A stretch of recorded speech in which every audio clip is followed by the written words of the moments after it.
إن الحمد لله والصلاة والسلام على رسول الله أما بعد ইসলামী আন্দোলন বাংলাদেশ ভ্রঙ্গামারী উপজেলা শাখার ব্যবস্থাপনায় আয়োজিত আজকের বিশাল জনসভার সম্মানিত সভাপতি মোহতারাম প্রধান অতিথি, ইসলামী আন্দোলন বাংলাদেশ ও এর সহযোগী অঙ্গ সংগঠনের নেতৃবৃন্দ, সবাইকে ইসলামী ছাত্র আন্দোলন বাংলাদেশ কুড়িগ্রাম জেলা শাখার পক্ষ থেকে সংগ্রামী শুভেচ্ছা এবং অভিনন্দন জানাচ্ছি। সংগ্রামী উপস্থিতি, আমার স্বল্প সময় আলোচনায় আমি একটু পিছন থেকে আপনাদের সামনে আসতে চাই। ভারতীয় উপমহাদেশ যখন ব্রিটিশরা শাসন করছিল, সে সময় ব্রিটিশদের জুলুম যখন আমাদের উপর সর্বোচ্চ চূড়ায় অবস্থান করছে, আমরা যখন পিষ্ট হচ্ছি তাদের নির্যাতনের মাধ্যমে, তখন ব্রিটিশদের রক্ত চক্ষুর দিকে তাকিয়ে এমন কোনো মায়ের ছেলের হিম্মত ছিল না কোনো কথা বলবে। তখনও আমরা দেখেছি একজন আলেমে দ্বীন শাহ আব্দুল আজিজ মুহাদ্দিস দেহলভী রহমতুল্লাহ আলাইহি দিল্লির শাহে মসজিদের মিম্বার থেকে ফতোয়া দিয়েছেন যে হিন্দুস্তান দারুল হরব হয়ে গেছে, ব্রিটিশদের বিরুদ্ধে সশস্ত্র জিহাদে অংশগ্রহণ করা মুসলমানদের জন্য ফরজে আইন। এর পরবর্তীতে আমরা কি দেখলাম?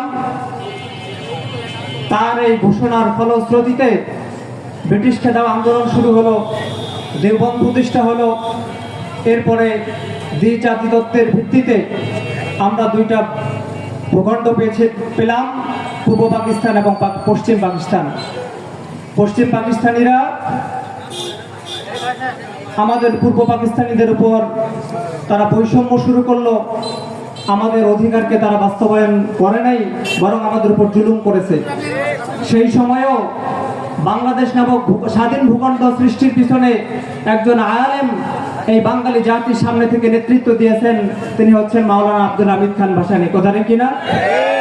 এবং চরমনাই দরবার ছিল মুক্তিযোদ্ধাদের একটা অন্যতম ঘাঁটি। বাংলাদেশ নামক ভূখণ্ড আমরা পেলাম, কিন্তু তারপরও আমরা পুরোপুরিভাবে স্বাধীন হতে পারি নাই।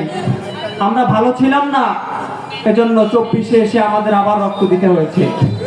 এই 24-এর অভ্যুত্থানেও আমরা একজন আলেমে দ্বীনকে এই জাতির এই জুলুমের হাত থেকে রক্ষা করার জন্য, এই বাঙালি জাতিকে মুক্তি দেওয়ার জন্য একজন আলেমে দ্বীনকে আমরা সামনে দেখেছি।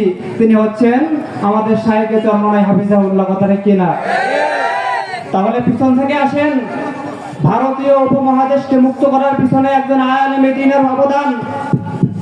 বাংলাদেশ স্বাধীন হওয়ার পিছনে 71-এর সময় একজন আলেমে দ্বীন অবদান রেখেছেন, এবং 24-এর অভ্যুত্থানেও একজন আলেমে দ্বীন এই জাতিকে পথ দেখিয়েছেন।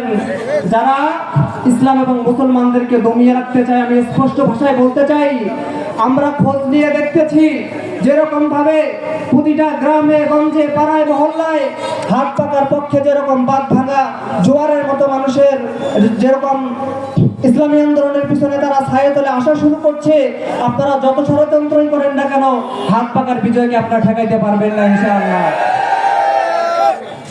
প্রিয় উপস্থিতি, এজন্য আমাদের সোচ্চার ভূমিকা রাখতে হবে। প্রত্যেকটা নেতা কর্মীকে আমাদের তৃণমূল পর্যায়ে আমাদের সর্বোচ্চ ভূমিকা রেখে আমাদের কাজ করতে হবে। যদি এই 24 পরবর্তী অভ্যুত্থানে আমরা একটু পিছপা হয়ে যাই, যদি আমরা চূড়ান্ত লক্ষ্যে যেতে না পারি, তাহলে কিন্তু আমরা অনেক দূর পেছায় যাবো। কথা ঠিক কিনা? সংগ্রামে উপস্থিতি, বিশেষ করে ছাত্র এবং যুব সমাজকে আমি একটু অনুরোধ করব একটা লাইনে, আমরা এবার চূড়ান্ত খেলায় কিন্তু অবতীর্ণ হতে যাচ্ছি।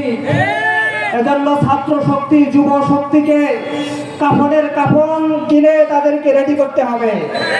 কোন দুষ্কৃতিকারী যদি কোনোভাবে কোনো ভোট কেন্দ্রে কোনো ধরনের দুষ্কৃতি করার চেষ্টা করে, ছাত্র আন্দোলন যুব আন্দোলনের লাশের উপর দিয়ে তাদের সেখান থেকে আসতে হবে। এজন্য আপনারা প্রস্তুত থাকেন। এ মার্কা আছে, এ কোন সে মার্কা? আরো জোরে, চাচা চাচির, নানা নানির, দাদা দাদির, খালা খালুর, রনি ভাইয়ের নারায়ে তাকবীর।